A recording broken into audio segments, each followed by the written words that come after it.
So it's the morning after the first round of the NFL draft ended, and I just wanted to go through each pick from the first round, give my quick thoughts, and then give an initial grade for how I thought the team did making that pick. So with the first overall pick, the Chicago Bears took Caleb Williams. Everybody's known this for a while now. This was the only pick that they really could make, or else everybody was going to go crazy. So this is chalk. They didn't do anything that nobody expected, but it's just a solid A. This is what they were going to do from the beginning.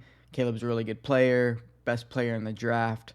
A lot of hope for the future. The Bears taking this guy to be their next quarterback. And so, I'm just going to give it an A. And with the second overall pick, the Washington Commanders took Jayden Daniels. Another pick that you couldn't really mess up. I'm going to go ahead and give it a B+. The only reason I'm doing that is because, for me personally, I like Drake Maye as a prospect a little bit more than Jayden Daniels. So the fact that they pass on Maye and take Jayden, I'm just going to bump the grade down a bit. Since I gave Caleb an A, I thought he was the best player in the draft. I thought Drake Maye was the next best quarterback, so that's the only reason I'm giving it a B+.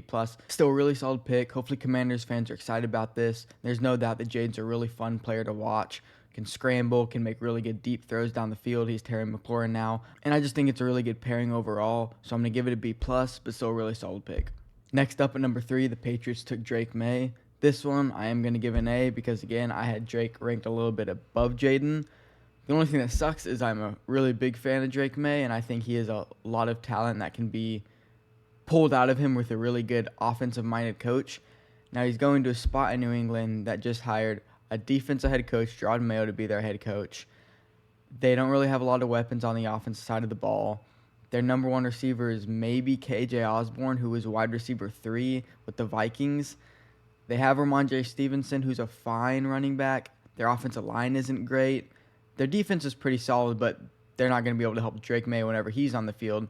So I think it's a little unfortunate for him because he needed time to develop, and I think he's going to be thrown right into the fire. I do hope it all works out for him, but I think out of all the teams that were quarterback needy in this first round, the Patriots were probably the worst spot to go to. Even above the Giants, I think the Giants was a little bit of a better spot, but New England just doesn't have a lot to work with. So I'm going to give New England an A for this pick because I really do like the player, but I don't think the situation is great for Drake personally. With the 4th overall pick, the Cardinals took Marvin Harrison Jr., another pick that I thought was going to be really hard to mess up. I thought the Cardinals should just, instead of trading back, just stick and pick the best receiver in this class, and that's exactly what they did. They're giving Kyler a really good weapon to work with. I think Marvin's going to succeed in Arizona. And as I said in my mock draft video, I think by year 2, he'll be solidified as one of the top 20 receivers. People say he's a really good teammate, and his film speaks for itself. I'm going to go ahead and give this pick an A, similar to how I did with Caleb to the Bears and Drake to the Patriots. The only reason I'm not giving it an A+ is because the teams didn't move up for a player or move down and still get a player. That's the only teams that I'm going to give an A+ for. But the fact that they just stood where they were and took the best player that they could have gotten at that spot, in my opinion, I'm just going to give this one an A.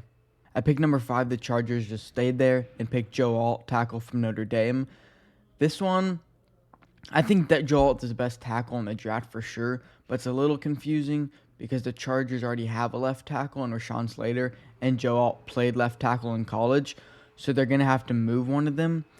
I'd imagine they're probably going to move Joe Alt to right because Rashawn Slater has kind of solidified himself as left tackle on that offensive line, but who knows, maybe they might do something else. I'm going to give this pick a B-. I really do like the player. I just expected the Chargers to trade down and gain a bunch of draft capital plus get 2 really solid players overall later in the draft. They go ahead and stay here and take Joe Alt. I kind of explained the situation going on with already having a left tackle. So, really good player, but I thought that the Chargers would have gone in a little bit of a different direction here, so that's the only reason I'm giving it a B-. At pick number 6, the Giants just stood and took Malik Nabers, wide receiver from LSU.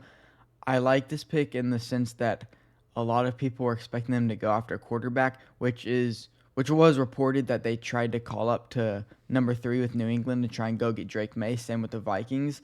And whenever New England said, hey, no, we're sticking and picking our guy, the Giants went ahead and just stayed at 6. Some people thought they were going to take J.J. McCarthy there. They had been linked to him, but they ended up not taking a quarterback, which I do like because you just paid Daniel Jones a ton of money.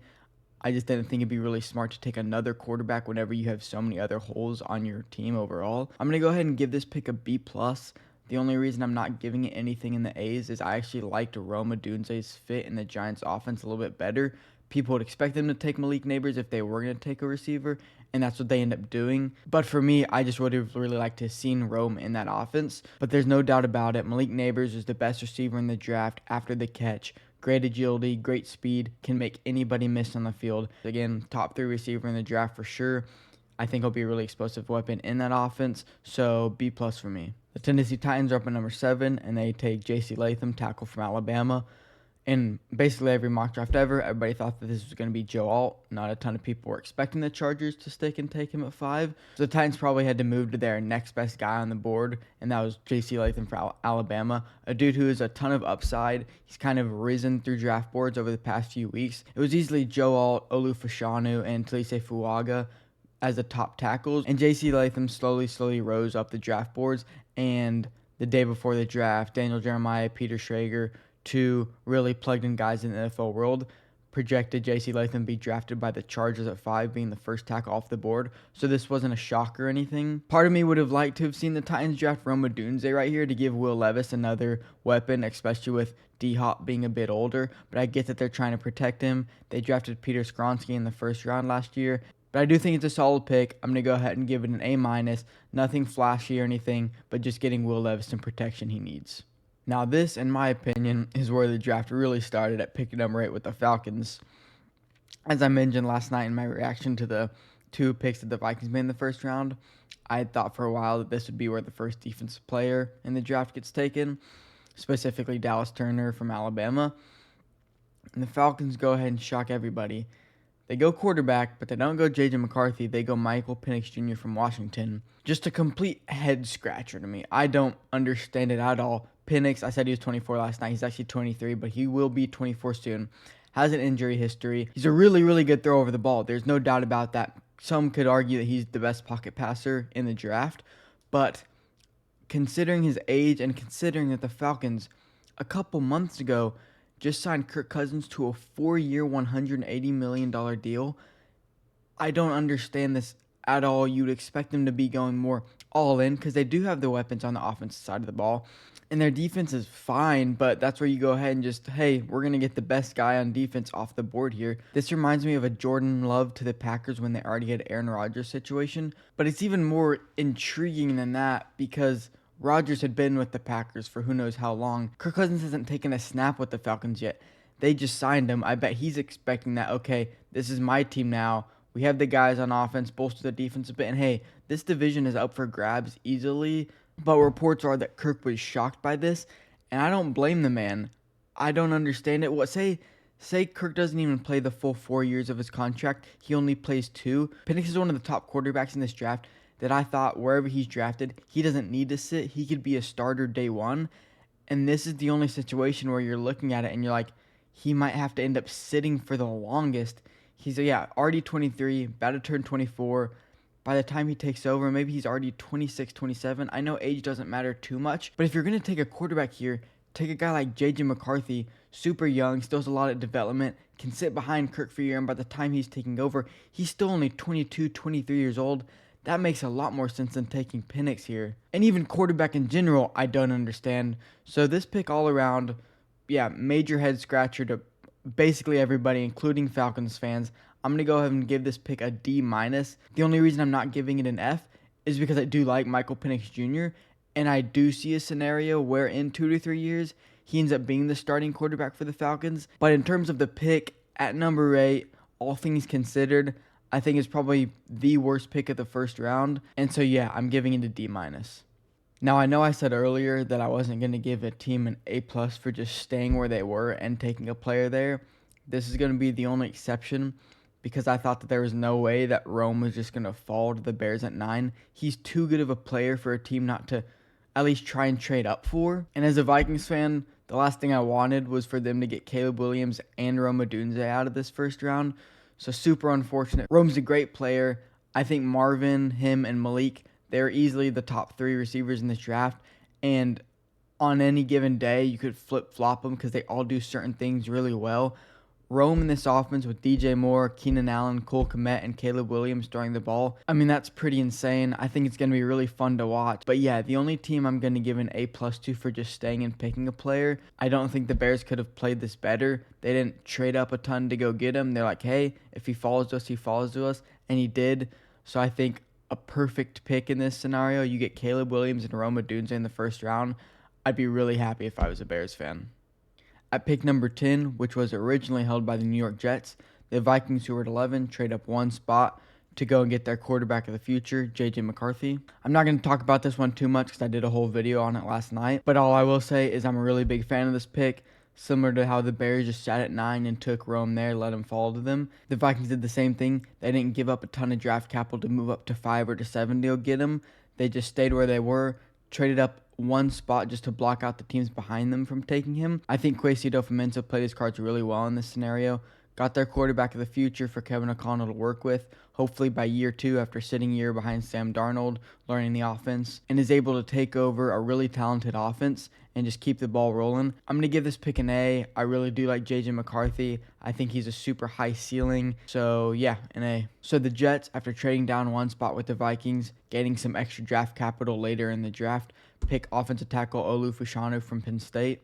I know I keep saying solid pick, but unless you're the Falcons, it's really hard to mess up a pick in the first round because these are the best players in the draft. I personally would have liked them to draft Talise Fuaga a little bit better. I think he has a little more versatility, and a lot of players on the Jets offensive line are either getting old or injury prone. So whenever you have a guy who's more versatile, if somebody goes down, then Fuaga has a better chance of being able to just plug in right there and take over for him. Fashanu is for sure going to be a tackle at the next level, and I think Fuaga could be tackle or guard, so he just has a little bit more versatility. I'm going to give this pick a B+, getting protection for Aaron Rodgers. He gets to learn from Tyron Smith and hopefully take over within the next year. A really solid player. Would have liked them to go with Fuaga, but not a bad pick by any means. B+. At pick number 12, the Denver Broncos stay there and take the 6th quarterback off the board. 6 quarterbacks in the first 12. Never happened before. Pretty insane. The Denver Broncos stay at pick 12 and take Bo Nix, quarterback from Oregon. The Broncos traded for Zach Wilson a few days ago. Nobody's expecting him to be the starter. They have Jarrett Stidham. Nobody's expecting him to be the quarterback of the future. So it's really likely the Broncos were going to take a quarterback in the first round. It just happens to be Bo Nix, who was the last of kind of the top 6 guys remaining. Bo Nix was my least favorite of the 6 quarterbacks, so I'm going to ding this pick a little bit for that. I definitely don't think he's worthy of the 12th overall pick, but I do understand where the Denver Broncos are coming from. You can't just have Zach Wilson and Jarrett Stidham as your quarterback room. You have to take a chance on a guy. Bo Nix was very, very productive at Oregon in the past 2 years. Most starts by a quarterback in college football history. Super high completion percentage. Had a rough few years at Auburn to begin with, but the last 2 at Oregon really played well. Didn't turn the ball over a lot. Just super efficient with what he was asked to do. And I think he'll fit really well into a Sean Payton offense. Again, I definitely don't think Bo Nix is worth the 12th pick in the draft, and he was my least favorite of these quarterbacks. So taking those reasons into account, I'm going to give this pick a B-. But again, I understand where the Broncos are coming from. They were going to take a quarterback. It was pretty inevitable, and I do think Nix fits well into Sean Payton's offense. Next up at pick 13, the Las Vegas Raiders take Brock Bowers, tight end from Georgia. This was definitely the second head-scratcher of the top 15 picks in the draft, the other one obviously being Michael Penix. I don't hate it as much as I do the Penix pick. I just really expected this pick to be defense, especially considering there hadn't been a defensive player taken yet. So they were going to get whoever their best defensive player in the draft was. They ended up going with Brock Bowers, a top 10 talent in this draft. I talked about it in my mock draft video. You just don't usually take tight ends within the top 10. Raiders wait here a bit. They take Brock Bowers at 13. Thought it was going to be defense. The only other confusing thing is that they drafted Michael Mayer, another tight end, early in the second round last year. So now they have 2 top 50 tight ends drafted within the past 2 years. I'm curious to see how they're going to use that. Definitely thought they were going to go in a bit of a different direction. So I'm going to give this pick a B- as well. It would probably be a C in terms of the position they take in, but Brock Bowers is such a good player that I can't give Brock Bowers being selected a C. Going to give it a B-.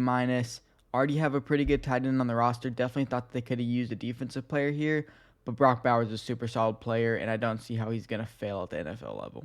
At pick 14, the New Orleans Saints take tackle Talise Fuaga from Oregon State.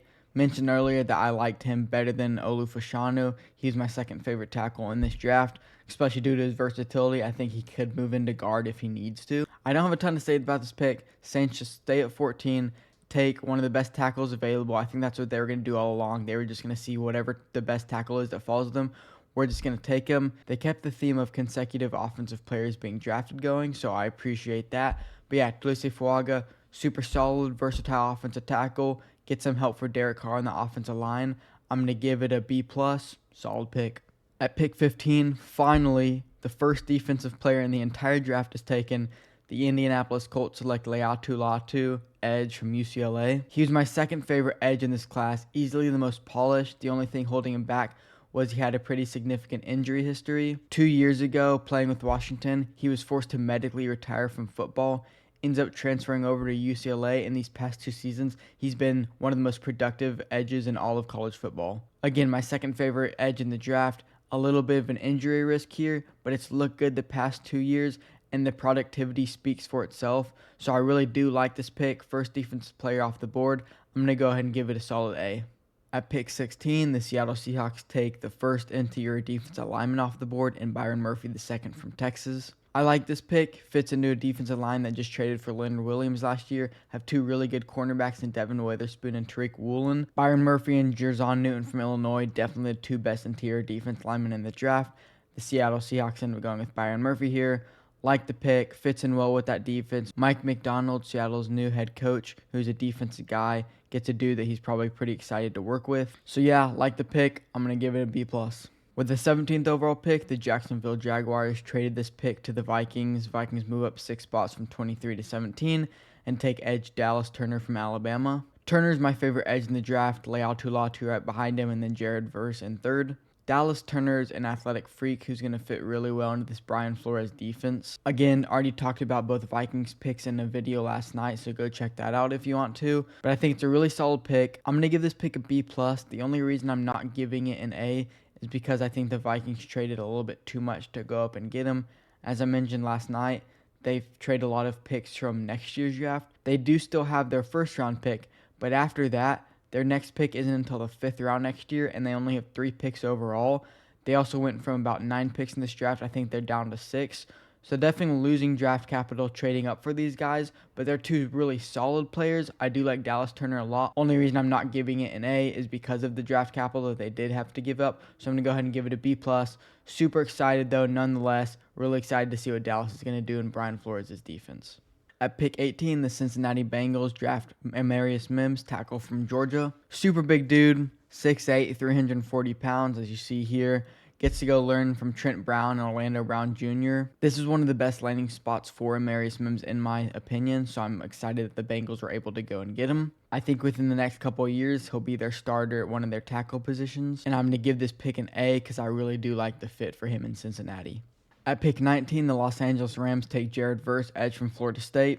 As I mentioned earlier, he was my 3rd favorite edge in this class. I think that the reason the Vikings traded up to 17 to take Turner is because they were worried that the Rams were going to take Turner here at 19. So I bet the Rams ended up pivoting a bit, taking their next best edge off their board. Definitely the most powerful edge rusher out of all of the top 3.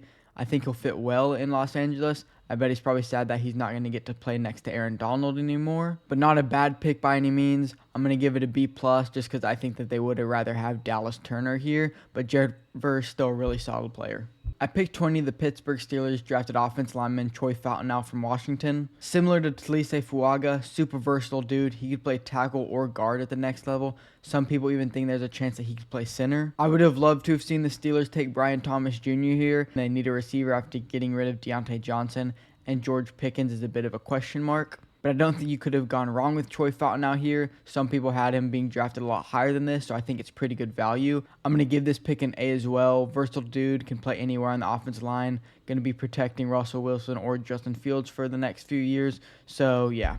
At pick 21, the Miami Dolphins take Chop Robinson, edge from Penn State. Chop's an intriguing prospect because I said in my mock draft, he's probably the most athletic player out of anybody in this draft, and I'm not kidding about that. Like, go and watch this dude. He's an athletic freak, but that's all he really has. He's not super technical. He doesn't use pass rush moves to get around offensive tackles. He just tries to use his athleticism.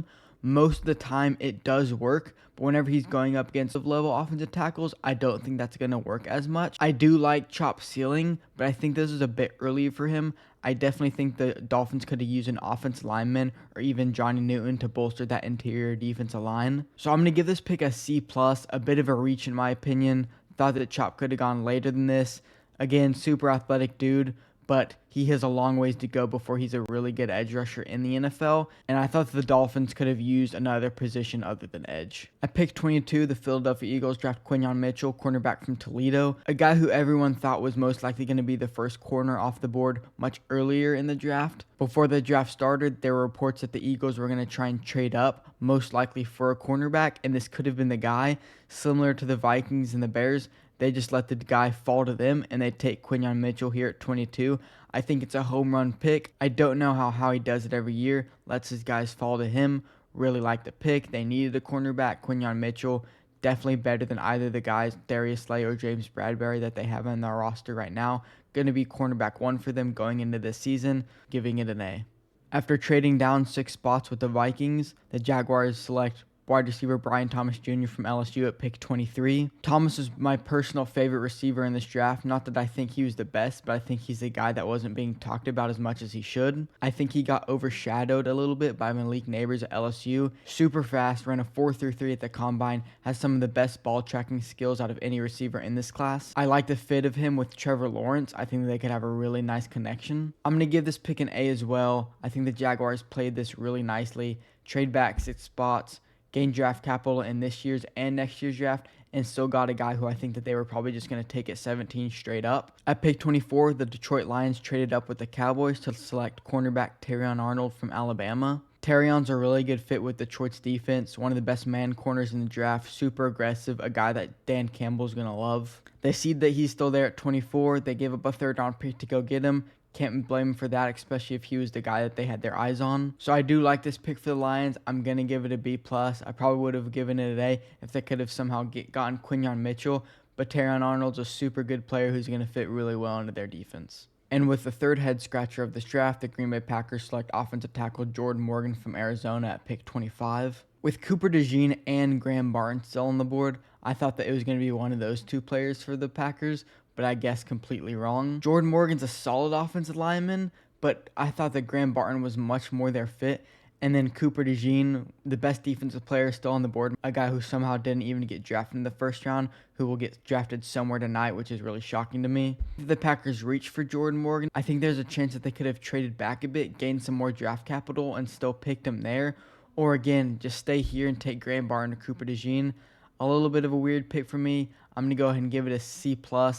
I'm not a huge fan. At pick 26, the Tampa Bay Buccaneers draft the guy that I thought the Packers would have taken at 25. They take Graham Barton, offensive lineman from Duke. Barton can probably play guard or center at the NFL level. Buccaneers wanted to get a guy to protect Baker Mayfield, and I think that they got that in Graham Barton, so I'm going to give this pick a B+.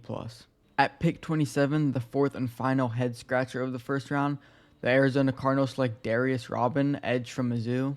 I thought that Darius Robinson was probably going to be taken late 2nd, early 3rd, so this is quite early for him. He's a pretty big dude, but he's not very athletic, and I think he has a long way to go until he becomes a solid edge at the NFL level. I really love the Cardinals' 1st pick, just sticking and picking Marvin Harrison Jr., but similar to the Packers, if the Cardinals really wanted Darius Robinson, I think that they could have traded back, gained some extra draft capital, and then taken him there.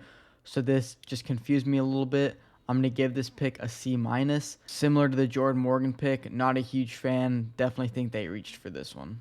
At pick 28, the Buffalo Bills trade out of the pick with the Kansas City Chiefs, allowing the Chiefs to get Xavier Worthy, wide receiver from Texas. Why the Bills allowed the Chiefs, their biggest rival in the AFC outside of their own division, to go up and get the fastest player in the draft. 4.21, Worthy broke the 40-yard dash record at the Combine a couple months ago.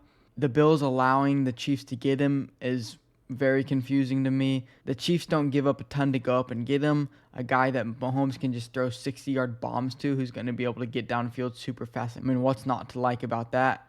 I know a lot of people don't like it because they don't want the Chiefs to succeed, but super good fit. Again, confused why the Bills would allow this to happen. Like the pick, I'm going to give it an A, especially for trading up and going to get him. Good pick. After trading back with the Lions, The Cowboys at pick 29 draft offensive tackle Tyler Guyton from Oklahoma. Guyton's a little bit of a project tackle as he didn't have a ton of experience starting or playing at the college level, but a super big dude nonetheless, 6'8", 322 pounds, but I bet the Cowboys believe that they can turn him into a really good tackle at the next level. They didn't think it was worth it to just stick at pick 24 and take him, so they trade back a bit, get some draft capital and take him here. Pretty solid pick. I'm just going to give it a B+. Not the greatest thing ever, but they needed a tackle after letting Tyron Smith go to the Jets, so yeah. At pick 30, the Baltimore Ravens draft Nate Wiggins, cornerback from Clemson, probably the best straight-up man corner in the entire draft. I really would have liked to have seen them draft Cooper DeJean here, but Nate Wiggins still a really solid player. I had him going to the Eagles at 22 in my mock draft, so I'm not going to complain about this pick.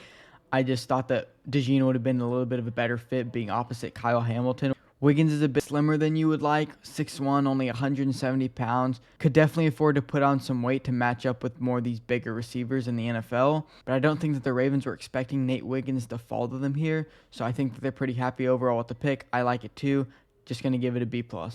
After it being reported that the 49ers are maybe looking to trade either Deebo Samuel or Brandon Ayuk, they go ahead and take a receiver at pick 31 with Ricky Pearsall from Florida. This is getting into the range where there are a ton of really solid receivers and any of them could go in any different order. It's just whatever you prefer. Pearsall's a super solid player, not the fastest guy, not the most athletic guy, but a really solid route runner who has really good hands. He's reliable. I think he'll be a really good target in this offense for Brock Purdy, especially if the 49ers do end up trading Brandon Ayuk or Deebo Samuel. Good pick. I probably would have rather them have taken A.D. Mitchell or Keon Coleman here, so I'm going to give it a B-, but really can't go wrong with a lot of these wide receivers who are just lumped together here right in the middle. And with the final pick in the first round, the Buffalo Bills trade back one spot with the Carolina Panthers, and the Panthers move up to draft wide receiver Xavier Legette from South Carolina. I don't really know what the Bills are doing, just trading back a couple spots at a time, gaining a little bit of extra draft capital. I think that they could have taken Xavier Worthy. The good thing is A.D. Mitchell from Texas is still on the board. Ladd McConkey from Georgia is still on the board. So hopefully they'll just take one of those guys with the first pick in the second round tonight. In terms of this pick for Carolina, Xavier Legette, another one of those receivers kind of lumped in the middle. You could go here, you could go there. He'll be solid target for Bryce Young. Legette's not the quickest dude when it comes to running his routes, but after he gets the ball in his hand, he's pretty explosive and good after the catch. So yeah, solid target for Bryce Young. Panthers trade up one spot to get him. Not a bad pick. I'm just going to give it a B+. Alright, that's going to be it for this video. I hope you enjoyed it. Just giving a quick grade to each pick in the first round. I probably won't do this for day 2 or day 3 of the draft, but after the entire thing is over, I'll probably make a video just highlighting my favorite drafts that a team had. But yeah, I appreciate you watching. Please feel free to comment down below what you agree with, what you disagree with, what grade you'd personally give to each of these teams. Hope you all enjoy the next couple of days of the draft. Hope your team makes some really good players that you want. And that's about it. Character things. Listen, thank you that I got here.